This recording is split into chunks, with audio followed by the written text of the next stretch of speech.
to another episode of Sips with Melly. And today we have the one and only Teja in the building. Bassa wine. Hey, it's a pleasure to be here. I'm so happy to have you. Happy to have you. You know he's my boy, so it's good to have you here. So we're going to kick it off by me asking you, where were you born and where did you grow up? Well, I was born and raised in Gonzales, Port of Spain. That's in between Belmont and Lavantil. I did, however, spend time in Aruca, some time in Lavantil, but predominantly grew up in Gonzales. So. Do you live there now? Yeah, still live there now. Oh, okay. Repping the ends. Okay, sticking to the roots. Yeah, of course. Man, okay, of course. Did you grow up with mom and dad? I grew up like increments. So I grew up in a big family, granny, auntie, mommy, that kind of vibe, cousins, you know. Everybody. Take a village to raise a child, basically. That is basically it. Because okay. even my neighbors are like family, you know. Oh, nice. So, yeah, that's how we live. And now it's like Still that. like that. Still like Nice. that. So, okay. Yeah. So, what age did you start developing a love for music? I would say from like about 8, 9, because what happened is I was given trouble in school, and at the time, you know, my teacher was like, you know, you need to settle down some more, so, you know, there's guitar classes that happening in the school after school, so send him there, you need to settle down a little bit, and, you know, the first 2 lessons, I was like, I don't really want to do this. But by the third time, when I realized, wait, actually getting the hang of it, maybe you should try it. Maybe I should try it. And from ever since, you know, guitar lead to playing, and then playing lead to singing, and then singing lead to writing, and then go on and on, you know, so yeah. Okay, so for people who don't know you that well, let them know some of the tunes you have created, like produced, and written. All right, I guess Kessa Nyla Workout, Marshall Waves, countless Ola songs. Olas, right. From Midnight Cruise to Kaya to Bodyline, which he placed on the X Factor, Nyla's I in Love, Destra Carry actually started in this industry through Destra Garcia writing for her a song called Carry On. Black's Whole Malika. So much. I think I've worked with about 80% of the industry. Of like Trinidad. Soca artists. Even, you know, even working with Kerwin, and well, this year I have a collab with him, so even working with him on Life Good, and so yeah. Been around, been working. So guys, as you can tell, he works. He has them hits. Okay, I'm just saying. Okay, so let's take it back more. Who did anyone in your household do music? That's the funny thing. In my family, I am the only person that does music, and it's weird. My sister is actually, she just came off of a scholarship. My sister played pro basketball for a couple of years, was on the national team, that kind of thing. You know, so my family was very sports oriented. My mom and my aunt, they both played netball professionally, touring the Caribbean and stuff. So it was weird. It was weird. Right. Like, where he get this? Where he get this music from? Like, where? Yeah. Did they back you when you started getting into it? Yeah, they did, you know, but they just didn't know how to like nurture it to the best. Yeah, because it's not something they're accustomed to. They're more on the sports side, and you're the only person that's doing music. Yeah. That's a. And then to my mom, she migrated to the States as well too. So she wasn't really around. Like my mom was always behind me a lot. So Yeah. when she realized I could play the guitar and I have a little thing, she used to be behind me. Hey, like practice. Yeah. Let this new music Yeah. work, Yeah. And then when she left, it changed a little bit. Because she's no longer there to There, push. push Yeah. it. So I tried these sports, played intercal football and stuff, but just like something about the music kept pulling you back. Yeah, and I attended Trinity Mocha, so Miss Michelle Huggins Watts, who is like one of the best female arrangers in Panorama and thing, like she kind of reinvigorated that musical passion as well. Yeah. Too. Yeah. So thanks to Miss Watts, whoever he is. Thank you. Thanks, Miss Watts. Yeah.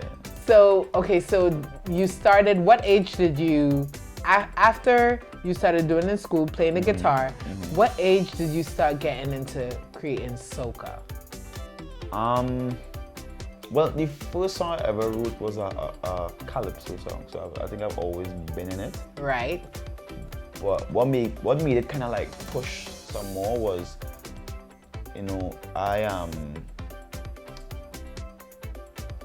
I could say it now, I won't get in trouble.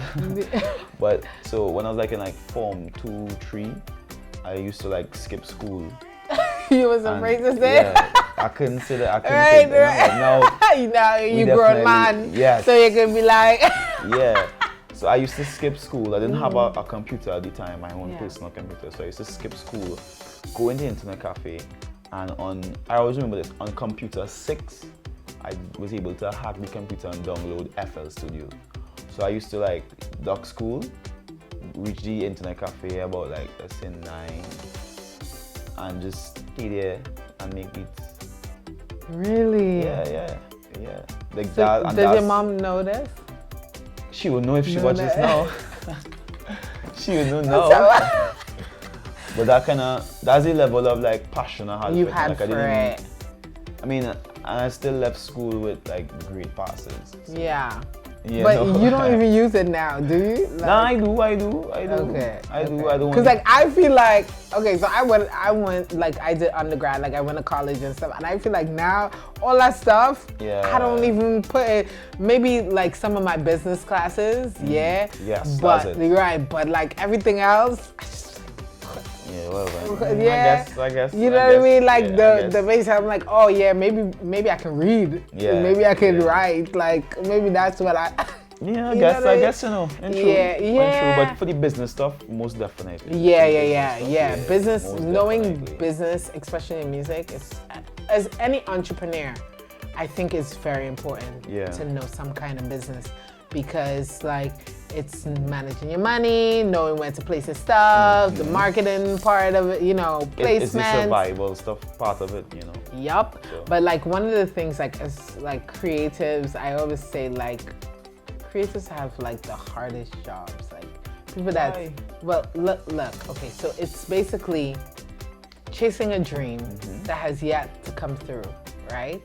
Investing in something that you're not sure how the end results will turn out, because not everyone is as fortunate as you to actually be making the hits for the right artists. Yeah. And you know what I mean? But they're working towards it with that dream to get where you are.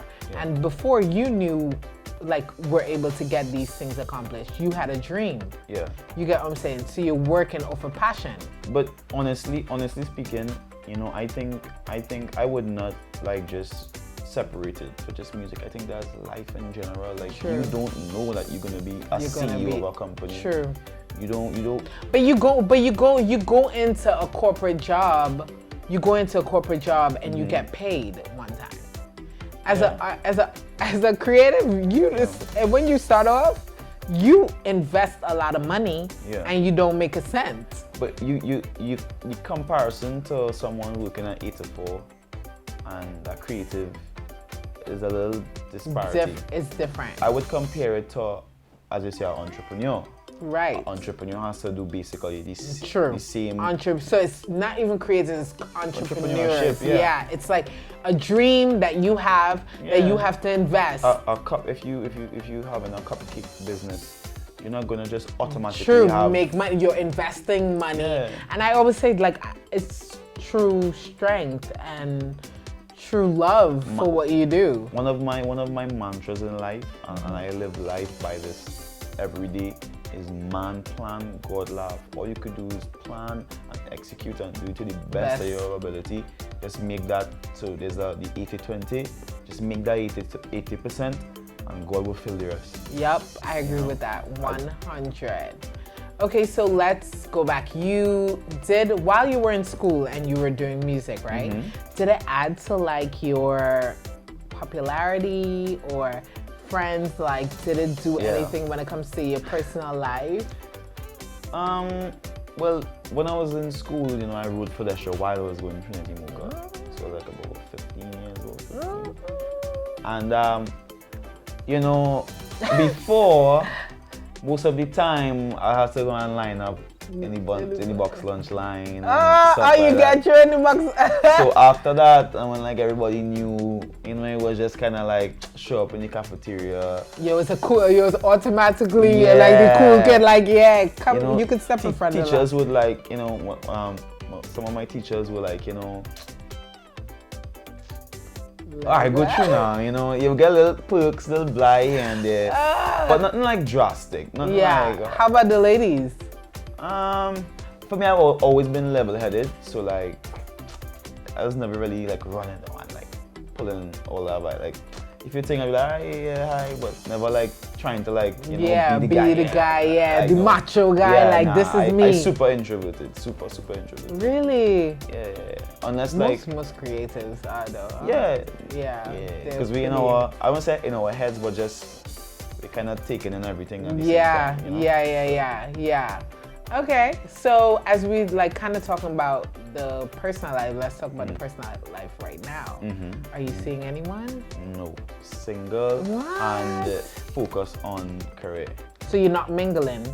Nah, for me, yeah, I'm a person that I because of how hectic things is and wearing the amount of hats I wear, like have to always be working and I mean, the most we do is sometimes we take a weekend and we just sleep or we go, you know, take a hike and them kind of stuff. Yeah. So but the thing about it, I feel like if you find the right person, they can add to what you have going on, you know what I mean, on top of the craziness of it all. And they can give you balance. Yeah.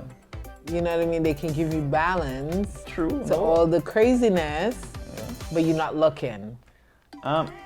It's not about looking, you know. Sometimes, again, man plan, God laugh, you know. Yep. When it happens. You might walk out the door and she just boom bumps into you. Know, like one of those movies where, you know, having a stack of paper, she walks in, bumps me, pick up. You know, so I just leave it up to, you know, the universe to happen, whatever it's to be will be, you know. Yeah. But okay, so now you have some success, right?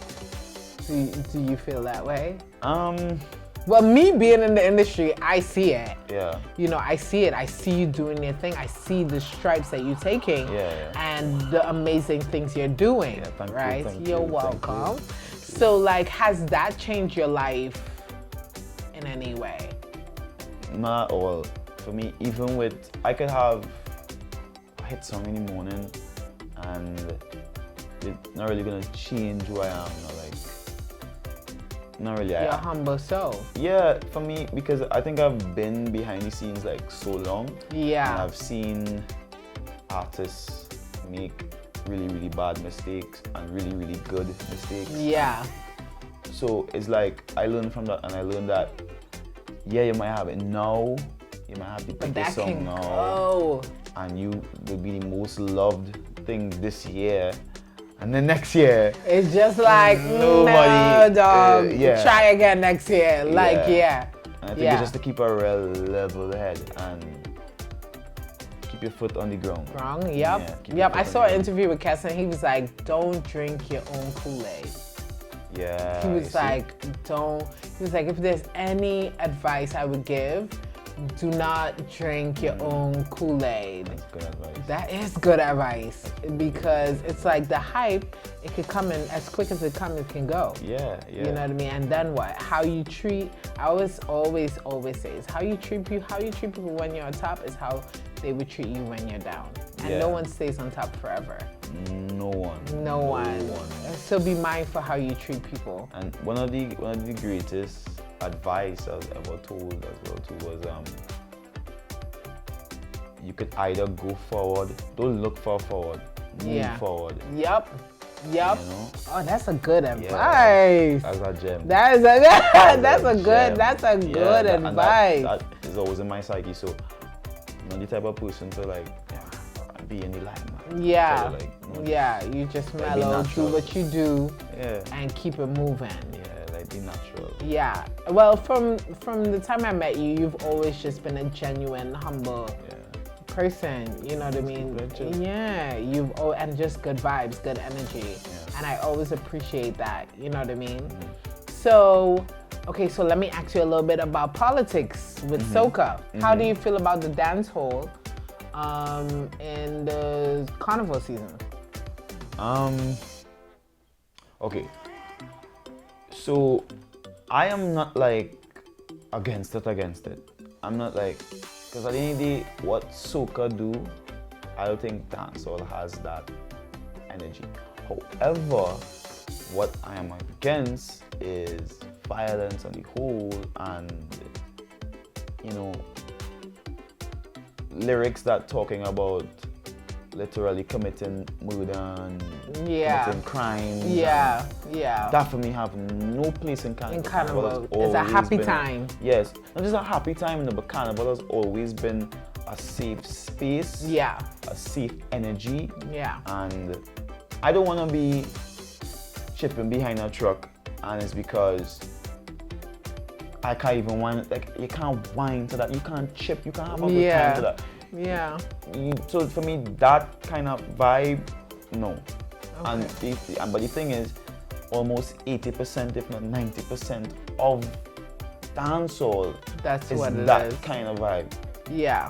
So for me, like this carnival I heard Zessa on the road. Yeah. I'm not like a poster, but Yeah. of course they dub it over a soca instrument. Soca, right. Yeah, it's people have a good time. So that's, Right. cool. But not empty this and no. Yeah. No.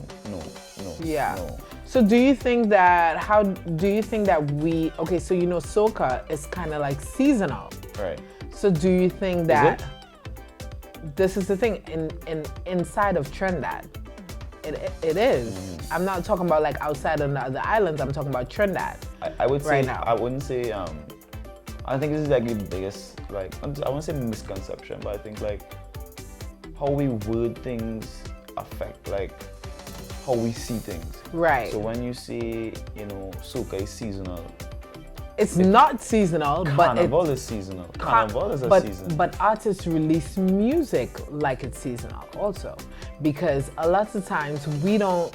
Do you release a soca after Ash Wednesday? Yeah. When? All right. So the year before I released. And do they play it?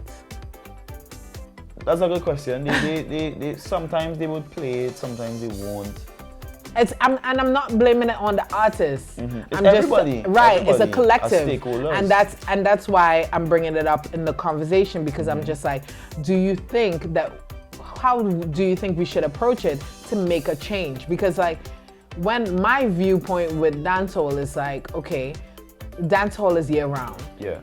So they drop music year round, they play stuff year round. Yeah. So soca needs to be year round. Music is love. Yeah. All music is love. You get what I'm saying? And if we are releasing year round, then we wouldn't have to even be questioning if something should be played when, or there will be enough to know when to play, what to play it for, etc.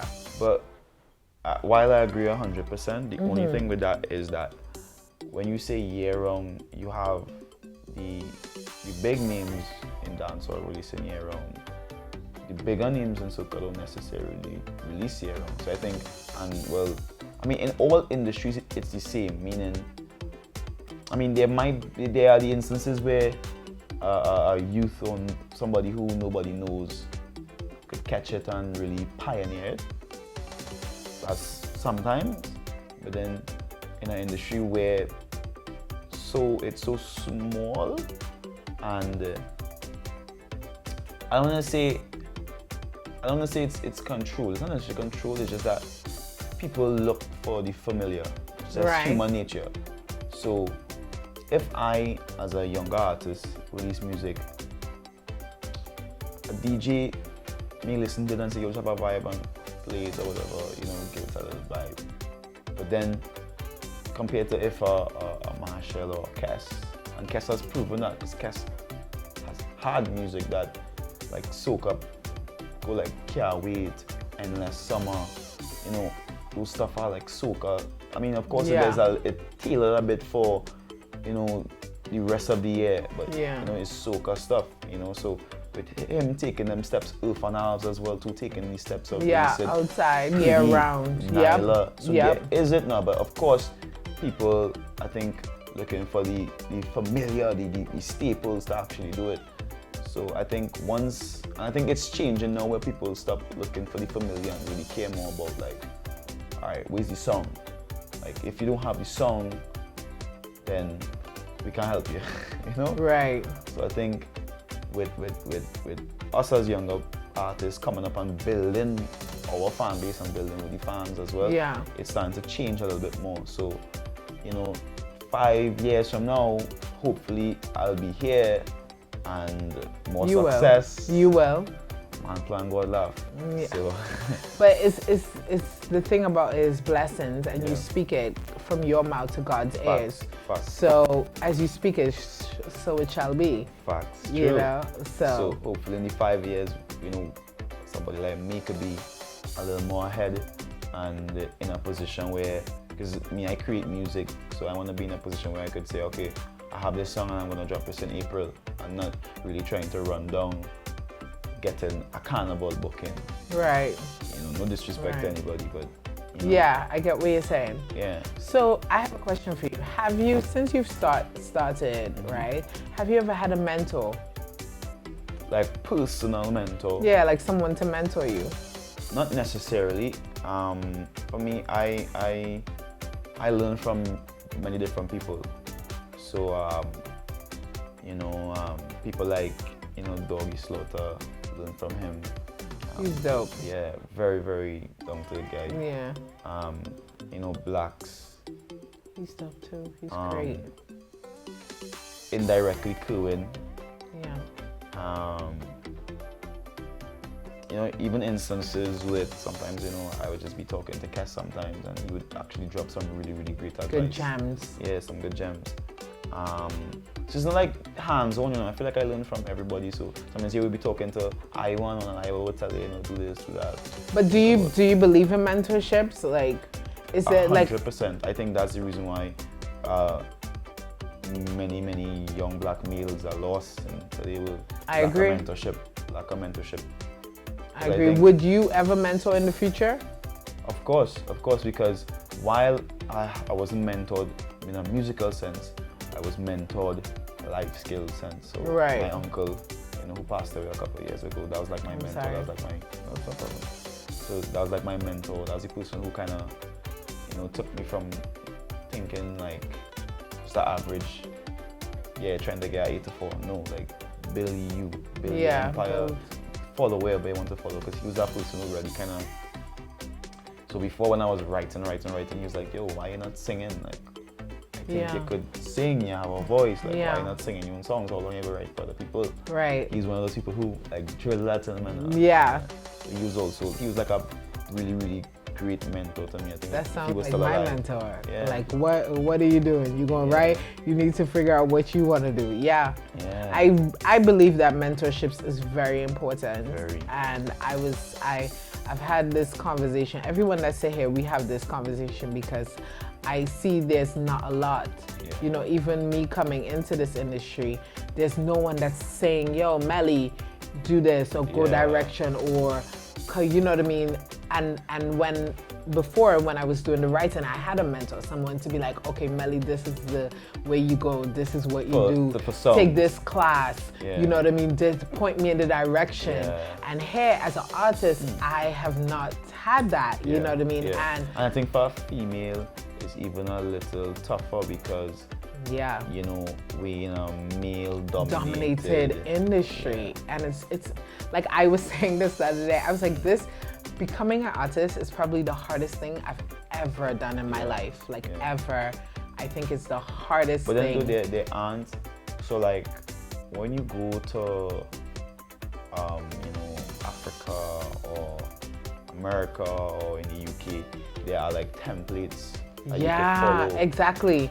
But Trinidad here, there's no, but it's not even that look, right? So like I have a mentor in Nigeria, and it's not, he doesn't even teach me from the he didn't teach me from the template, he taught me from what he learned.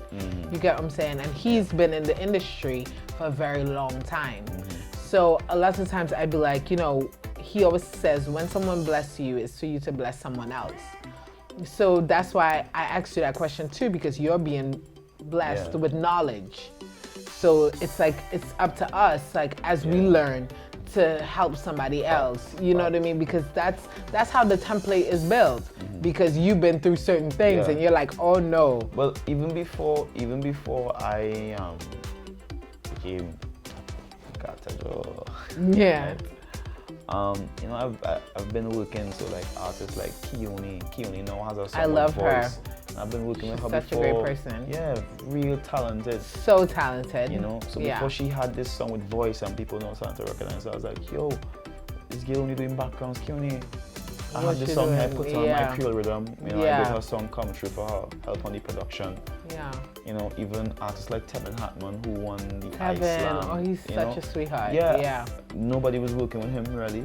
Yeah. And I was like, yo, this guy is talented. I'll work with him. Work with him, yeah. And going forward, even this year, I've worked with this young artist called Blair. Yeah, you know, Blair's talented. Yeah, Blair, but you know, so I every year, I'm making my duty to work with a younger artist. I think Static is that person with me. Yeah. He's always like, Melly, here you are, you know, I see a talent, come, my door is open, you know, and I'm so grateful for that, you know what I mean? And sometimes it doesn't even need to be a hit song, but just need to have something that people can say, okay, this guy has a song, and then somebody else could work with him. And it's too, like, just having someone to have your back, you know what I mean? Like, being like, okay, I see, like, for me, the little things make the big things, you know, I'm grateful for the little things because that makes a big thing. Every one drop in the bucket is add weight, you know. Exactly. Okay, so let's tell the people what's your contribution so far for the season. So far, I don't want to say carnival, but just for the season. What you've dropped so far. About Rhythm that features Ding Dong, Patrice, I love that song. Second Star and myself. That's the Rhythm. What's your song? Birthday on the Rhythm. Birthday. Well, the thing is, on the entire Rhythm, you know, I wrote Ding Dong song, Patrice song, and my song. So I treat all these songs as like and all of them are hitters. All of them are hitters. Grateful. Yeah, all of them are hitters. Okay. Grateful. Then we have the Good Feels Rhythm, you know, big love to Shepherd Pro and J-Rod. That features Kess, Tuna, Irfan Alves, Wendy, and myself. My song is Lifetime on that rhythm. Then we have the Sapphire Rhythm as Nikolai, big up to NMG. Nikolai! I think it's Ricardo Drew, Mark Pierre, and myself and Jonelle on with you. Then we have Ben Up, which is like my first ever power soca. I try a thing. Oh yeah, that's a vibe. I try a thing. That's a vibe. That's a vibe. And the video. Yeah. Did you do that video? No. What happened is J Revolution is like my really good friend. Okay, I met him. He's so dope. Very talented. He's so dope. So he was like, yo, the song real bad. I have an idea. Let you do it. And just came out. That's a blessing. Yeah. So and then the tune of the moment, Bumper Murder with Cohen. Fire. Fire. So that's the one like you're pushing. I mean, your birthday gone, but birthday already gone. Like meaning like it's hit, it's going up. Like you seeing it peaking, like it's you know what I mean? People are starting to know it. It's playing on the radios.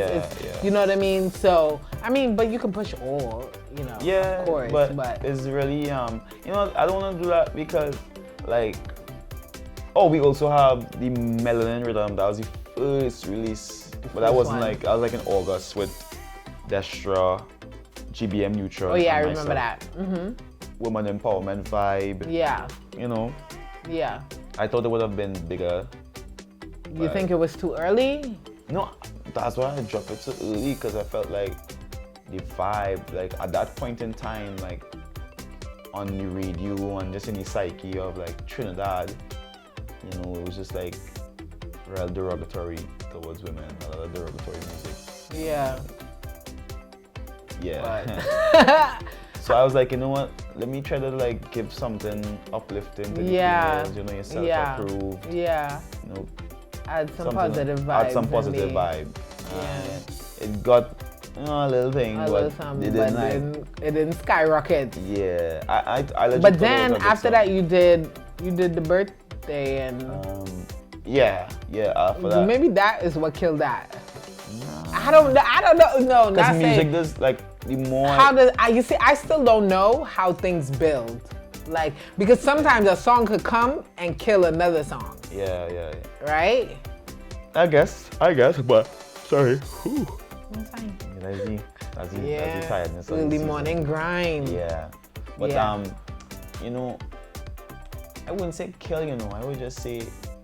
It add to the catalog. Yeah. It add to the catalog. When you're performing and stuff. Yeah. So, but what happened is that, you know, funny enough, like with Birthday, I was in Africa when Birthday released. I was Where were you?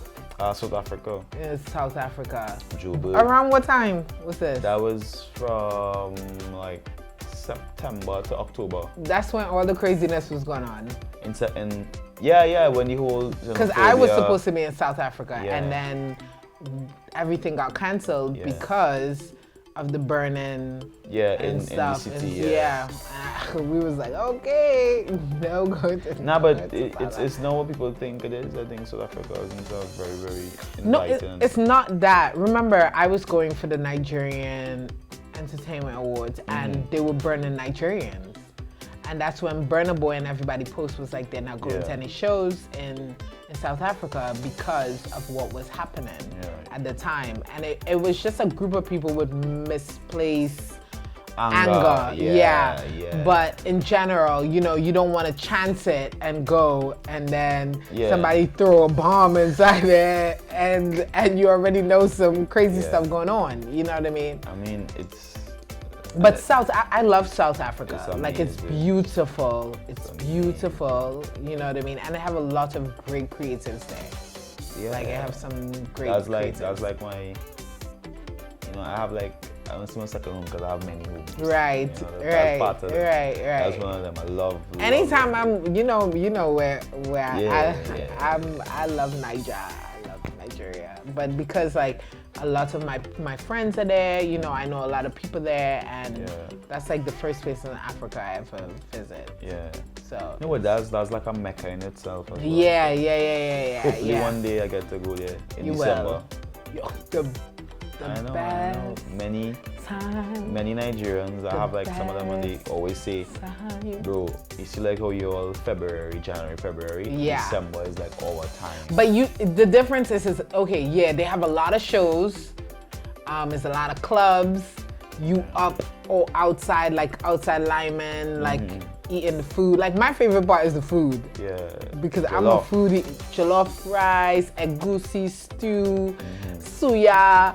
Like all those stuff, like I'm talking about it and I'm like, I love the food. I had shit for the first time and it actually tastes like really good. Really? Yeah, it was rare. You didn't bring back that? Nah, I didn't get to. You're supposed to stick some. No, well, I mean, you remember the flight from by the time you reach. Well, I brought back like my powders, like my suya powder and stuff like that. Must be nice. So because it's thing, you Yeah, know. you can So do you it. just put it on the meat. Yeah. Lucky. I can go, you know. But yeah. Okay. So are you releasing anything else? Nah, I don't think so. Because right now I'm currently working on stuff for Outer Carnival. Right. Outside. Yeah. A lot. Yeah. A lot. Yeah. So even there are many times where I finish 2 shows back to back and bang, home.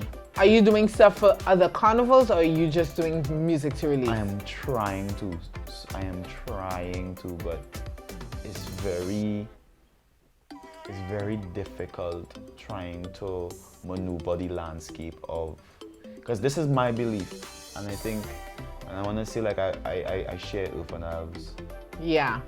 plight. Yeah. In terms of, my thing is trying to get soca music and just the music to release year round and get that same love you would give it carnival time is that same love a way to give it outside of carnival. Yeah. Of course the music has I to agree. the lyrics and the writing needs to be tailored. But you know, there's people that love soca. Like before I became a soca artist, I listened to soca every day. I love soca. Like it makes me feel happy. It makes me, there's room for it. You get what I'm saying? It's weird to me that, well, this is just my take on things, and I'm not saying, I'm not coming down on anybody or saying that you're wrong for it, or it's just different choices. Yeah. Right? So if I wake up in the morning, I don't want to listen to music and put this in my spirit of, you know, empty this and. Yeah, it's not it's not the that's what I'm saying, and that's the thing. Music, right? Music is love in general, right? Yeah. There's an ear for everything.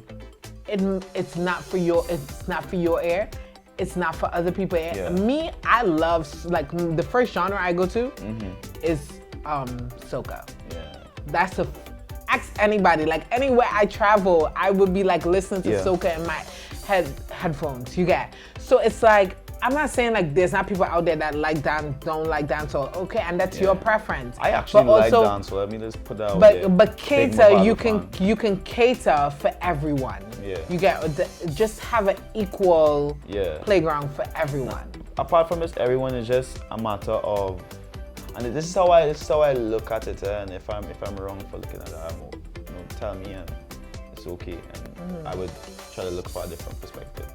But it's hard for me to wake up in the morning, and because music is a apart from it just having a good time, music is actually like a spiritual language. Right? Yep. I don't want to get too like philosophical, but you know, music could change your spirit. Yes, it can. So me listening to music where a man is talking about committing murder and committing crime early in the morning, that's what's that affects my psyche. That affects my day. Yeah. You know. Yeah. So I definitely understand what you're saying, because one of the reasons why I wanted to become an artist was because I wanted people to feel what I feel. Yeah.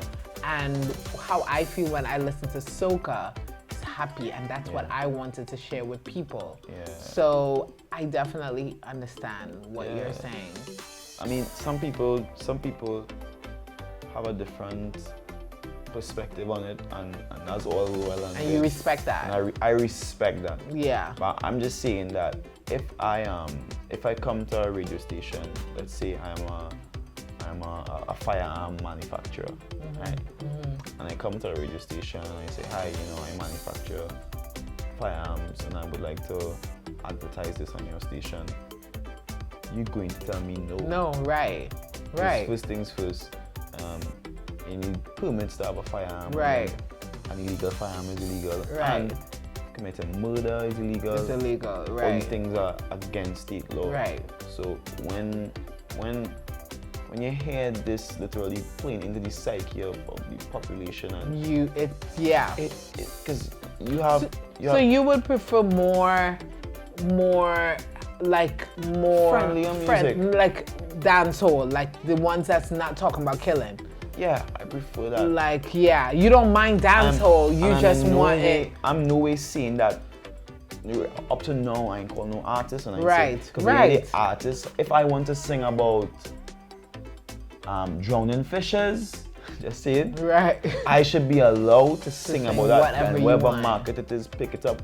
Right. That is all well and good. Right. I'm just saying, like, generally, we need to be aware of what we feed The public. general public and the younger generation. Yeah. Because I think their minds are. I think, as you said, I think maybe it's not controlled enough. Yeah.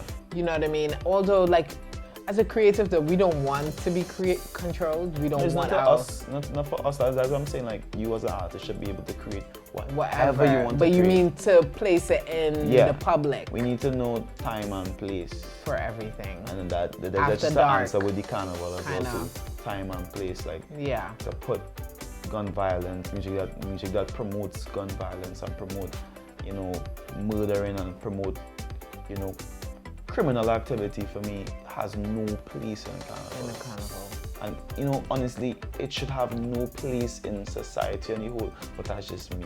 Yeah, that's your opinion, That's and you're my entitled to it. And I feel like some more of the influential people should actually speak out on it and not stay silent. Silent on it. Yeah, I think so. Yeah. And for me, is as much as it's a public thing, it's actually a personal thing coming from where I come from, coming from my background. 20 years ago, being from where I'm from, it's hard to get a job in the bank, it's hard to get a loan. It's coming from forest environments and being black. Like, we now at a state in life where they are no longer watching us as criminals and thieves and murderers. Yeah. But for me, it's like when you constantly portray that of, young black males living in these different communities, when we're being pushed back into that portrayal, because if 3 black men walk into a place, chances are Tanti going to hold her purse. Hold her, clench her purse. Let's change that narrative. Let 3 black men walk into the place, and she must put on a smile on her face. Hi, yes, hi. Yeah. That's the narrative I want to help change as well. And through the music, that's why me personally, I would not do that kind of vibe. Yeah, you're happy music. You do happy music. Yeah, you can hear it in your productions, to your writing. Everything is happy, positive vibes. Positive vibes. I wanted to wake up in the morning and be able to play Happy Birthday. Ooh, I have a good time. Yeah. What's a little birthday? Okay, so let the people know where they can find you on social media. On very, very simple, on every single platform: Twitter, Instagram, Facebook. It's Mical Teja, MICALTEJA.